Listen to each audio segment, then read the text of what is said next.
Wow, good morning, good morning, good morning. I'm rosboundy psychic medium bringing you the daily Lenormand card spread reading. And I've had a wonderful sleep in. I did let you know the other day, yesterday morning I think it was, that I may be a little late or early or whatever because I'm honouring my body and letting it sleep to when it wants to, when I can do that, which this morning I could do that. So I only woke up at 8:15. So there you go. I wasn't going to be at 8 o'clock. Let's go over to the cards because they're very interesting ones this morning. Well, they're always interesting the way that these spreads fall. So here we go. And what we've got, oh, excuse me, froggy in the throat. I am having a coffee at the same time, you see. You've got to have your first coffee in the morning, don't you? Right, so here we go with the, I just realised I'm not quite centred in my little round circle, but it doesn't matter, does it? Gilded Reverie Lenormand deck by Ciro Marchetti as per usual with the expanded edition in hand. We have got a card from that area.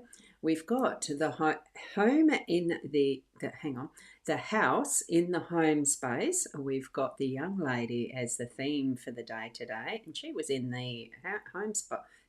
Anyway, yeah, she was in that spot yesterday. So anyway, she's the theme for the day today, and we've got the compass in the workspace for that energetics.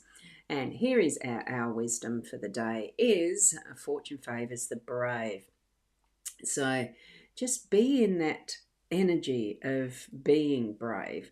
Even and I'd almost suggest, the fake it till you make it, but no, don't do that. Step into the energy and really feel it. When you start to feel anything that feels like fear or just a bit scared or just wondering or, those sorts of iffy moments, be brave.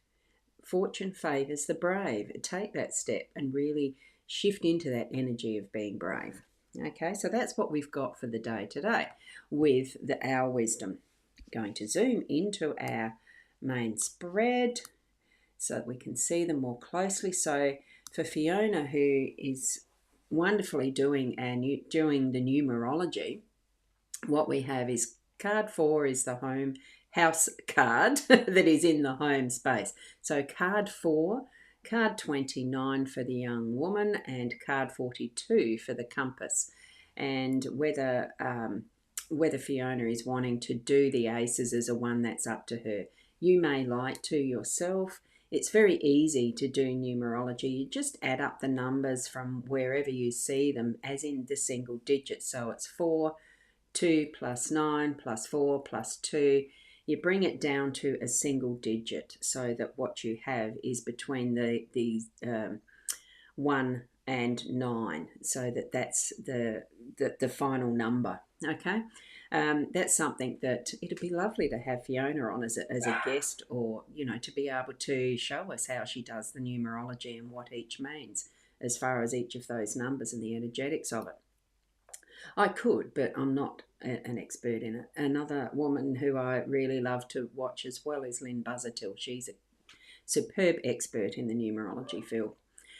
Okay, let's get back to the theme for the day is the young woman. So we're taking some time to reflect. We're bringing in that feminine energy so that what we're doing is that more moon energy, the yin, the moon, I'm just trying to think of the goddess that's mostly related to that, and I can't think of it. Can't think of the name. Corinna, good morning. Do you know anything about the goddesses and their names and the energetics that each of them holds? I did know in my younger years, I did some study around those goddesses, and we all embody energies from each and every one of those aspects of spirituality. And I know I dipped into them. Yeah, take some time to reflect, or maybe even learn a little bit more about what is the energies of the feminine gods, goddesses. Look at this, that is the beautiful rose in her hand. That bloom is at its beginning. So even though it's been cut from the bush, it's going to be still continuing to bloom out and be its fullness of beauty and benefits. You know, the perfumes do, I think they do still develop even if they're in a vase of water. Um, I'd have to actually have someone confirm that, but it's the softness, the gentleness, the caring, that is the nurturing aspects of womanhood, of feminine energy. Even the male, the man, can hold some feminine energies within them. In that caring and nurturing, we do have a balance of the masculine, feminine within us. So we're having that step into the feminine side today.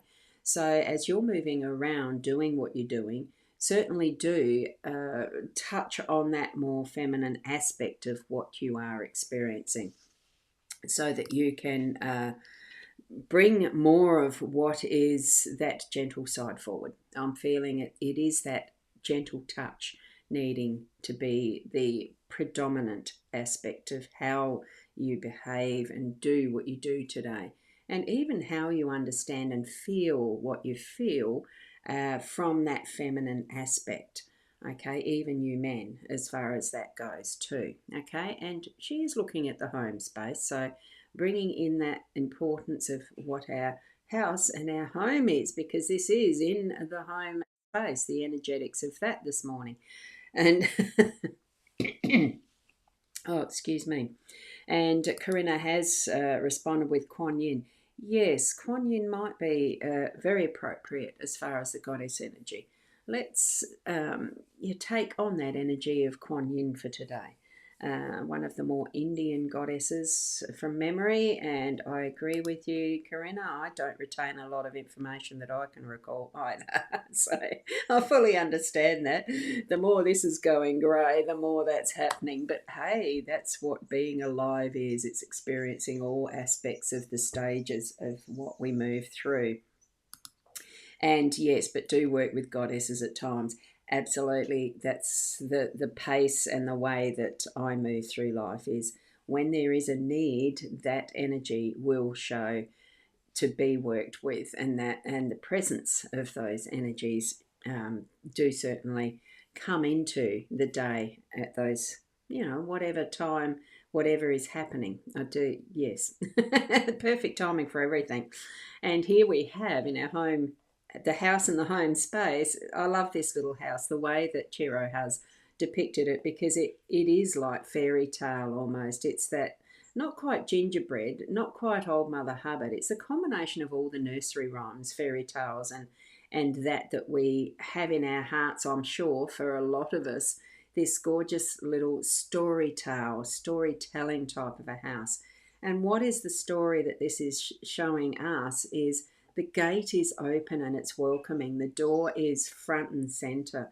We've got these plenty of rooms. You can imagine that it feels like there is room for everyone to be able to come in and visit, to maybe make it their home, or it is their home. Here is that gorgeous little space, cottage garden each side, that type of garden, I presume, whatever you want to make it. So what we're getting here is having that, what I'm feeling is that invitation, that is the hospitality. So if you can throughout your day today and you have the opportunity, ask some friends over for a coffee, or go and visit some of your friends for a cuppa. Be in that sense of connection with others and really getting to know them a little more deeply. I'm feeling that more intimate space of friendship with this today. And, how we are wanting to really structure our spare time, the times that we like to use for interacting with other people, aside from just those that are our absolute close family, our children and our partner, whether it's husband and wife or whatever construction our family is. This feels to me more like it's that inviting friends in for visits and really nurturing that is your friendship base. Okay, that's what I'm feeling for this today. It's those lovely chats and coffees and teas and getting together with friends. in the home space, that it is that feeling of in the home space. So almost it's like, oh, I've got to keep the house clean and tidy up and do all sorts of things before I invite my friends in. It's not necessarily that. It's that is inviting them to what is your home, not the showpiece, but your home. Okay, so that's what I'm feeling with that combination. And then we come across to our compass that's in the workspace. So there's that sense of needing to recalibrate, redirect, find your pathway that is within your workspace. So there's something that may be changing, or that you're needing to just shift a bit of an angle of what you're focusing on. I do feel this is more to do with that focus on what you are doing so that you are following the plan. You are able to track your pathway through the map of what you're doing. So I'm feeling that it could be to do with refining what your systems are if you follow a standard operating procedure type of method within your business or your work, if you're part of that process. I'm also feeling that maybe it is that needs to be tightened up. If you haven't got one already, that probably is the message that you need to start mapping out what are the standard operating procedures, so that anyone that comes in to your workspace and your business can follow the process, that it is standardized, so to the point that you know what may be the next step in a procedure and an end result that you're needing to have that's the same every time. You know what I mean? So it's not the absolute rules, but it's just an operating procedure. And I'm feeling that we need to have this as part of our map of processes, so that you can have those little waypoints marked on your map, so you know, well, I'm up to this, the next step is we need to go in that direction. Map reading, it is a lost art from using compass that we used to be taught when I was at school. We have GPS and Google Maps, Apple Maps, whatever map that's electronic now. It takes the effort out of doing the map reading. Even in the cars, we follow our map, you know, the Siri or whoever it is that you're having guide you in the maps to, you know, you turn left and she speaks to you and all that sort of stuff. I really think that it's getting down to you nutting out for yourself what your direction is, what your road is that you're traveling in your workspace, making those decisions, you doing that. I mean, yes, there can be assistance from the AI tools that we have now, but I think it's letting us know that we need to still have that basic understanding of that, and if we've got more of an understanding, that's good, but we need to get back to that is the source way of reading our map, and we need to understand what is the source, you know, that basis of where we start from as to where we're going to as that goal next. I hope that was all understandable.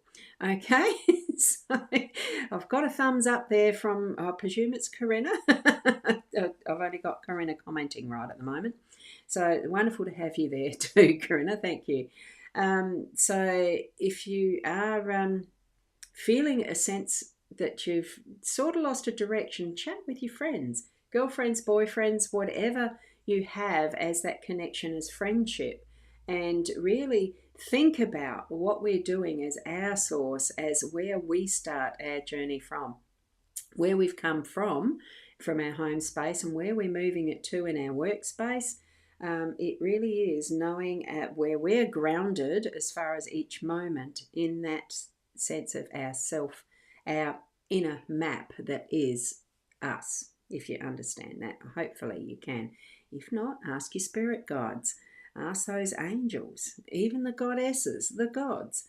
Connect in with all that is and take that step moving forward and reaching your destination each step of the way. Because once we're in that, you know, we reach a destination of a waypoint, we still are continuing a journey. Remember, there's not ultimately an end goal in anything.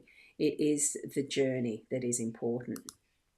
Okay, So hopefully that does sum up those for you in an understandable way.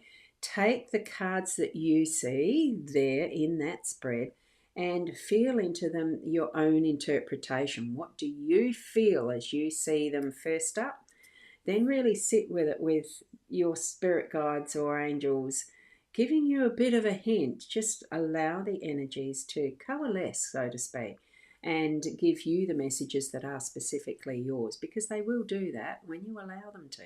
Okay, ask them in and give them permission to let you know what you need to know, and thank them once you've finished, because I'm forever grateful for the help that is given all the way through. And as I've seen and reflecting back on my life, where they've been present all the time, really. We just don't have that conscious awareness, and we don't always ask consciously, but we certainly can ask consciously. We certainly can be more aware as we move through each and every day. Okay, so thank you for having Corinne for me. Thank you for having me, Corinna. Thank you everyone that does watch, even replay. I know there'll be many watching replay because I was very late to my usual allotted time. I'll try to be around the 8 o'clock when I can, but I am still moving through with honouring my body to allow me to sleep in when I need to. My body needs the rest. I'm going to do that because it's one of those things. Our health is important. And at times it does get to a point where you really do need to rest and let your body guide you, which is what I'm doing when I can. The volunteering days, they have a set time of starting. So I'm trying, I will be trying to get this done before those days, on the Tuesday, Wednesdays, before the 8, before the 7:30, I'm hoping. But I'm trying not to push my body into waking up too early if it's not really, if it's really not letting me. I'm not forcing things, okay? Our hearts are important. Mine has become very important to me. Thank you very much. There we go. And Corinna, a great comment. I do need to remember to ask consciously. Thank you, Roz. Yes, because it brings our senses to that heightened awareness of their presence, and that's why. And doesn't the energy feel so much more vibrant and alive when you know that they are with you because you've asked? It really does make a difference. And sometimes it can take practice to get that more consistently into action, that we remember to ask, and it doesn't have to be anything big deal like huge prayers or anything to invite them in. You just say, thank you for being with us, Kuan Yin. Can you be with me today? Or whichever you choose, as far as whether it's a deity or whether it's just your guiding spirits. I just tend to go, okay, come on, team. What can I do here? I am that casual with that connection at times, because the source, it is within you right from the start anyway. We just need to be consciously aware. Okay, hopefully I didn't whisper that and that you heard it. Thank you so much for being here, especially Corinna. Thank you. You've been here through the whole session. Thank you. And for any who are watching replay, it'd be lovely to have you put the hashtag replay. And if you do need the more detailed and personalised readings, I have put the link in the Facebook page. And I think it does go to the YouTube chats in there somewhere. And it's in the mytimetv.live page, because it doesn't automatically go into the profile, I don't think. Even though my profile now is a professional one, I'm trying that out. Thank you. Keep being the best you that you can be, and definitely take those moments in your waypoints to invite spirit with you. Namaste.